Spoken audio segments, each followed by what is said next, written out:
오늘 본문 사사기 6장 1절에서 24절까지 말씀은요, 이제 1절에서 10절까지는 이제 이스라엘이 또 악을 행하고 범죄하여서 하나님이 미디안의 손에 7년을 이스라엘을 넘기십니다. 그때 궁핍함이 심할 때에 하나님께 부르짖어 기도할 때 하나님이 한 선지자를 보내십니다. 이것은 이전에 그런 패턴하고는 좀 다릅니다. 이스라엘이 하나님께 범죄하고 악을 행할 때 하나님은 이방 민족들, 족속들의 손에 넘겨져서 그들이 고난을 당하게 하시고, 또 기도할 때는 하나님이 한 구원자, 사사를 보내십니다. 1대 사사 온니엘, 그리고 2대 에훗, 또 삼갈, 또 여자 사사 드보라와 바락을 통해서 이제 하나님께서 구원의 역사를 이루시는데요, 조금 패턴이 달라서 이제 선지자를 보내서 이스라엘을 책망하십니다. 그리고 이제 오늘 11절에서부터는 이제 다섯 번째 사사 기드온을 하나님이 부르시고, 그리고 기드온이 하나님을 만나고 대면하고 기드온의 제사를 받으시고, 그리고 여호와 샬롬의 이 축복의 역사를 이루시는 그 내용들이 이제 진행되고 있습니다. 오늘 12절의 말씀에 보면 여호와의 사자가 기드온에게 나타나요. 큰 용사여 여호와께서 너와 함께 계시도다. 큰 용사여 너와 함께 계시도다. 그러니까 10절까지는 하나님이 없는 삶과, 그리고 11절 기드온과 이제 함께 하셔서 이스라엘을 구원하시는 그 이야기들이 이렇게 구분해서 살펴볼 수가 있겠습니다. 1절 말씀에 보면 이스라엘 자손이 또 여호와의 목전에 악을 행합니다. 이것이 정말 반복되는 죄의 악순환이고요, 신앙의 이 고질병의 모습을 보여주고 있는 것이죠. 여호와의 목전에 또 다시 악을 행하고 있는 이스라엘의 모습입니다. 여호와의 목전에 하나님은요 다 보고 계시고 하나님은 다 알고 계십니다. 그래서 그 악을 하나님 그냥 내버려 두지 아니하시고 7년 동안 미디안의 손에 넘겨지게 되고, 미디안의 손이 이스라엘을 이기게 됩니다. 여러분 2절에 보면 이스라엘 자손이 미디안으로 말미암아 산의 웅덩이와 굴과 산성을 자기들 위하여 만들었지만, 이 이스라엘이 파종할 때면 미디안, 아말렉, 동방사랑까지 올라와서 이제 완전히 진을 치고요, 가사에 이르도록 이쪽 서쪽 해안에 이르도록 모든 소산을 멸하고 이스라엘 가운데 먹을 것 하나 남겨두지 않습니다. 양이나 소나 나귀도 남겨두지 않고, 그래서 이스라엘은 어떻게 살아요? 짐승과 장막을 가지고 올라가서 산꼭대기에 올라가서 웅덩이를 파고 굴과 산성을 만들어서 그렇게 지내게 돼요. 그런데 이 미디안에 올라오는 수들이 어때요? 메뚜기 같이 올라와요. 메뚜기 재앙을 여러분 아시죠? 완전히 착취하는 그런 모습을 보여주고, 이스라엘의 미디안으로 말미암아 궁핍함이 심하다. 이 궁핍하다, 히브리어 달랄이라고 하는 단어는 이제 힘이 완전히 빠지게 되고요, 그리고 완전히 비참해지는 그런 모습을 살게 되어지죠. 이때 이스라엘 자손이 이제 회개하고 기도하게 되어지는데요, 여러분 하나님이 약속하신 땅입니다. 젖과 꿀이 흐르는 땅입니다. 가나안 땅입니다. 하나님이 함께 하시겠다는 땅이에요. 새초부터 새말까지 여호와의 눈이 지키시고 함께 하시고 하늘문을 여시고 이른 비와 늦은 비에 축복을 주시겠다고 약속하신 그 땅이에요. 그런데 하나님을 떠나고 하나님 불순종하고 불신앙하고 우상을 섬기고 하나님이 떠나버린 그 땅은, 하나님이 더 이상 함께하지 아니하시는 땅은 더 이상 약속의 땅이 아니에요. 젖과 꿀이 흐르는 땅이 아니에요. 짐승보다도 못한 삶을 사는 그 땅이 되고 그 땅의 백성들이 되고 만다라고 하는 거예요. 하나님을 떠난 백성들, 하나님을 떠난 민족들, 우상을 섬기고 불순종하고, 그들은 약속의 땅에 살고 있지만, 젖과 꿀이 흐르는 땅에 살고 있지만, 산에 올라가서 짐승보다도 못한 비참한 궁핍한 삶을 살 수밖에 없다라고 하는 것입니다. 강박하고 교만하고 목이 곧은 백성들은 결국 그 끝이 어떻게 되는지 우리에게 보여주고 있는 것이죠. 그럼에도 불구하고 이스라엘 자손이 여호와께 부르짖습니다. 회개하죠. 근데 너무 늦은 회개예요. 정말 계속해서 반복되는 걸 보면 7년, 또 18년, 20년, 왜 그때까지 회개 안 하고 하나님께 돌아가지 않고 왜 기도 안 하는지 모르겠어요. 근데 이게 인간의 죄악이에요. 탕자가 하나님을 떠난 인생이 바로 그런 인생이에요. 그런데 탕자가 하나님께로 돌아오고 하나님의 집으로 돌아오면 어떻게 해요? 옷을 입히고 손에 가락지를 끼우고 신발에 신의 신발을 죄송합니다. 발에 신발을 신기고 잔치를 하잖아요. 허운석 목사님이라고 아마존에 선교하고 계시는 목사님이 계시는데요. 선교사님. 거기서 선교를 하시면서 이제 신학교도 세우시고 이제 제자들도 기르시고. 근데 신학교에 이 믿음의 아들 인디오 목사님이 계시는데, 이분이 신학교 목사님인데 신학교에서 돈을 훔칩니다. 발각이 됐어요. 참 믿음의 아들이고 참 귀한 종인데 순간이죠. 아간과 같이 그 재물을 훔치게 되는 거예요. 신학교 난리가 났어요. 동료 목사들, 교수들 다 쫓아내야 된다고. 목사 더 이상 할 수 없다. 근데 이걸 책임지고 있는 이 허운석 목사님, 선교사님은 그거를 내칠 수가 없는 거예요. 쫓아보낼 수가 없는 거예요. 이유는 단 하나예요. 그가 죄를 고백하고 회개하고 다시 하나님께 돌아왔다는 거예요. 그래서 모든 학생들, 교수들 모두를 모아서 그 사실을 알리고 우리도 같이 회개하고 우리도 같이 기도하고 다시 시작하자. 그런 이야기를 들었습니다.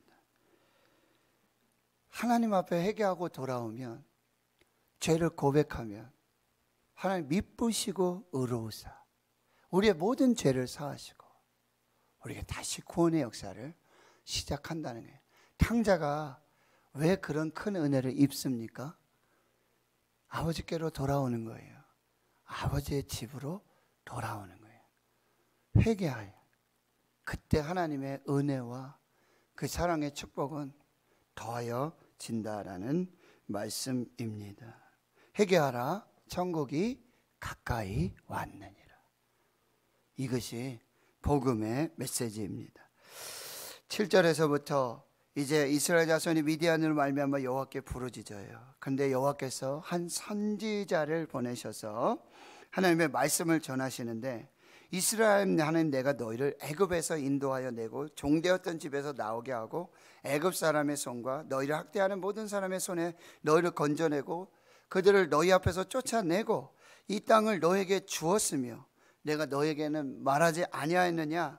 나는 너희 하나님 여호와이니 너희가 거주한 아모리 땅의 이 가나안 땅의 족속들, 이 사람들, 그 신들 두려워하지 말아라. 그런데 너희가 내 목소리를 청종하지 않았다. 무슨 얘기입니까? 속히 돌아오라는 거예요.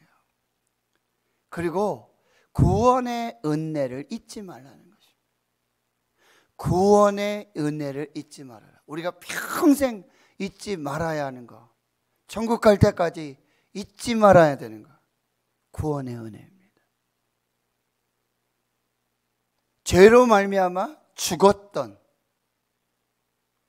저와 여러분을 십자가로, 그 보혈로, 그 사랑으로 구원하여 주신 영원한 벌, 영원한 지옥에서 영원한 생명, 영원한 천국으로 바꿔주신 이 구원의 은혜, 이 구원의 은혜를 잊지 말아라. 여러분, 구원의 은혜를 잊어버리면 다 끝난 거예요. 구원의 은혜를 영원토록 기억하라고 말씀하시는 거죠.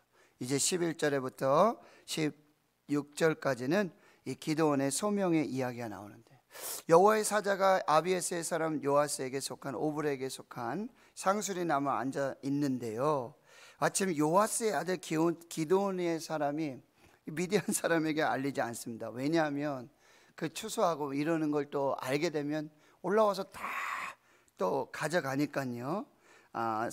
그렇게 메뚜기 떼처럼 올라와서 그렇게 다 해악을 행하니까 밀을 포도주 틀에서 타작을 합니다. 밀을 포도주 틀에서 타작을 해요. 이게 말이 안 되는 얘기잖아요.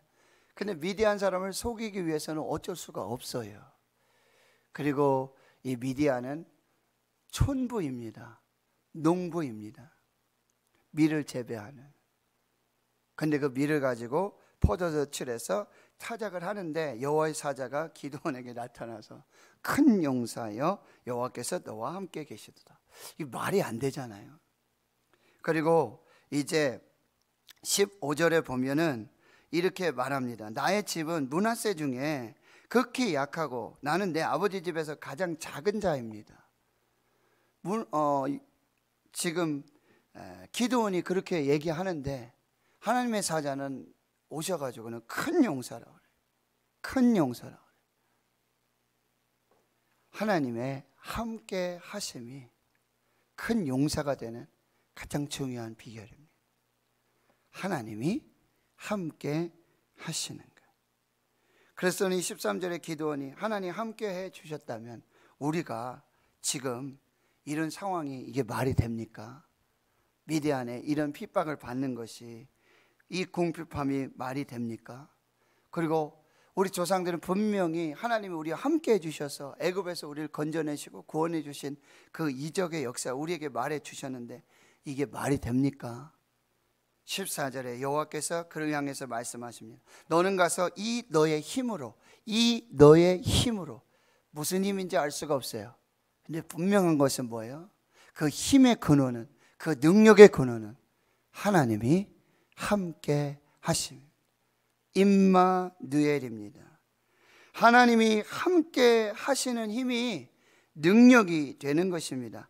하나님이 함께 하시면 큰 용사가 되는 것입니다. 하나님은 약한 자와 함께 하셔서 큰 능력을 행하여 주시는 하나님이십니다. 내게 능력 주시는 자 안에서 내가 모든 것을 할 수 있느니라. 나의 힘이 되신 여호와여, 내가 주를 사랑하나이다. 이것이 부르심의 핵심이에요. 내가 너와 함께 할 것이다. 하나님이 너와 함께 할 것이다. 16절에 여호와는 다시 말씀하시죠. 내가 반드시 너와 함께 하리라.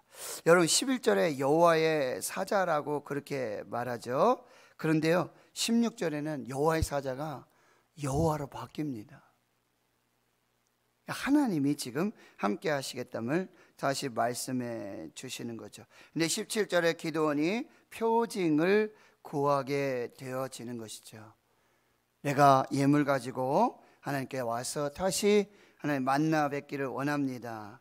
그러니까 내가 너 돌아올 때까지 기다리겠다. 19절에 염소 새끼 하나, 고운 가루 한 에바로 무교병 만들고 고기를 솥구리에 담고 국을 양푼에 담아 다시 여호와의 사자 앞으로 오게 되어지는데요, 20절에 여호와의 사자가 고기와 무교병 가져다가 이 바위에 놓고 국을 부으라.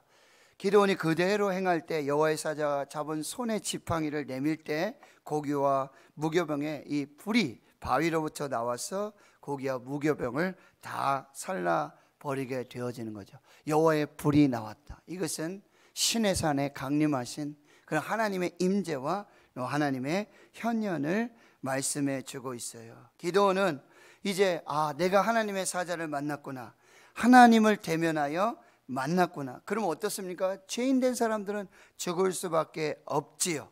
그런데 23절에 사자는 떠나갔지만 하나님이 함께 하십니다. 여호와께서 그에게 말씀하십니다. 하나님의 사자는 떠나갔어요. 그러나 이제 현현하시는 하나님, 함께 하시는 하나님, 말씀하셨잖아요. 약속해 주셨잖아요. 큰 용사여, 여호와께서 너와 함께 계시도다. 내가 너희와 함께 할 것이다. 내가 너와 함께 할 것이다. 이 약속을 신실하게 이루시고 안심하라, 두려워하지 말라, 죽지 아니하리라. 그때 기도원은 거기 제단을 쌓고 하나님의 이름을 여호와의 샬롬, 평강의 하나님이라고 이름 짓게 되어지는 것입니다. 사랑하는 성도 여러분, 하나님을 떠나고 하나님이 함께하지 아니하는 인생, 가나안 땅에 살고 있지만, 약속의 땅에 살고 있지만, 적과 꿀이 흐르는 땅에 살고 있지만, 하나님 불신앙하고 불순종하고 하나님을 떠난 인생은 모든 것이 핍절하고 궁핍하고 약해지는 짐승 같은 인생밖에 살 수 없다는 거죠. 하나님 여호와의 사자를 먼저 보내세요. 회개하라, 돌아와라, 구원의 은혜를 잊지 말아라. 하나님이 직접 나타나시죠. 큰 용사여, 하나님이 너와 함께 계시도다. 하나님 오늘도 우리와 함께 하시는 줄 믿습니다. 이 코로나 팬데믹 속에, 이 질병 속에, 이 연약함 중에 하나님이 우리와 함께 하십니다. 내가 너희와 항상 함께 있으리라, 세상 끝날까지 함께 있으리라. 이 임마누엘의 축복은요, 신구약적 365회로 나타나고 있어요. 뭐요? 두려워하지 말라. 왜요? 내가 너와 함께한다. 이 약속을 여러분 꼭 붙잡으시고, 우리의 연약함과 약함도 하나님이 함께 하시면 큰 용사, 큰 능력으로 나타나게 되어진다는 것. 여러분 오늘도 하나님의 임재를 경험하시고 하나님을 예배합니다. 기도원이 하나님의 임재 앞에서 그가 드린 신앙의 고백은 하나님을 예배합니다. 하나님이 그 예배를 받아주시고, 그리고 이제 현현하셔서 여호와 샬롬의 평강의 역사를 주시는 거죠. 오늘 예배하십시오.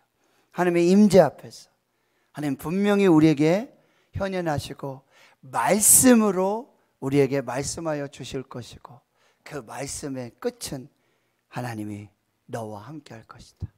그리고 우리에게 주신 그 평강의 은혜로 하나님의 뜻을 이루어 주실 것입니다. 알렉산더 대왕이 있는데요, 이 군사보다 10배 많은 수많은 군사들, 적들과 싸움을 하는데 백성들이 두려워요. 백성들이 두려워요. 염려해요. 백성들을 다 모으고 군사들을 다 모으고 동전하나를 가져다가 앞면이 나오면 신이 우리와 함께한다, 뒷면이 나오면 우린 전쟁에서 질 수밖에 없다. 동전을 던지죠. 잡아보니 앞면이 나오면 백성들, 군사들의 사기가, 아, 신이 우리와 함께 하시는구나, 그대로 전쟁에서 승리하게 됩니다. 장수 하나가 와서 왕이시여, 대왕이시여, 참으로 참 신비롭습니다. 어떻게 그 동전의 앞면에 그 신이 함께하는 역사가 나타났습니다. 알렉산더 대왕이 동전을 내밉니다. 근데 동전에는요, 앞면과 뒷면이 있는 게 아니라 모두 앞면만 있는 것입니다. 임마누엘, 하나님이 우리와 함께 하시는 그 약속은요, 어떤 마인드 컨트롤, 신념, 용기가 아니에요. 하나님이 우리와 함께 하시면요, 약속입니다. 하나님의 축복입니다. 하나님의 자녀된 우리가 누릴 수 있는 축복이고 그 권세임을 여러분 꼭 기억하십시오. 하나님이 우리와 함께 하십니다. 세상 끝날까지 함께 하십니다. 평강의 평강으로 역사에 주실 줄 믿습니다. 기도하겠습니다. 하나님 아버지, 하나님 없는 인생, 하나님을 떠나버린 인생이 얼마나 비참하고 약속의 땅에 살고 있지만 짐승만도 못한 그 삶을 사는 모습을 보게 되어집니다. 회개하라, 천국이 가까이 왔다. 구원의 은혜를 기억하고 하나님께로 돌아와라. 하나님 사자가 나타나셔서 큰 용사여, 여호와께서 너와 함께 계시도다. 아멘. 그렇습니다. 표징을 구하는 기도원에게 하나님 불과 같이 불꽃으로 현현하시고 그에게 나타나 말씀하십니다. 안심하라. 두려워하지 말라. 죽지 아니할 것이다. 내가 세상 끝날까지 너와 함께 할 것이다. 하나님, 이 여호와 샬롬의 이 평강, 오늘 새벽에 제단을 쌓고 주일에 제단을 쌓으며 하나님을 만나고 대면하여 예배하는 사랑하는 교회와 주의 성도들, 오늘 이 임마누엘의 축복으로 큰 용사여 여호와께서 너와 함께 계시도다.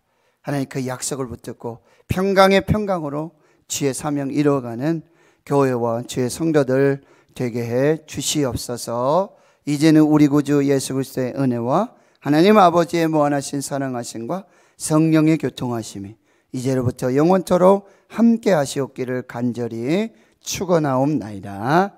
아멘. 오늘 말씀을 기억하시고 마음에 새기시며 기도하시고, 오늘 거룩한 주의 날 모든 예배하는 주의 백성들, 성도들, 이 두려움, 염려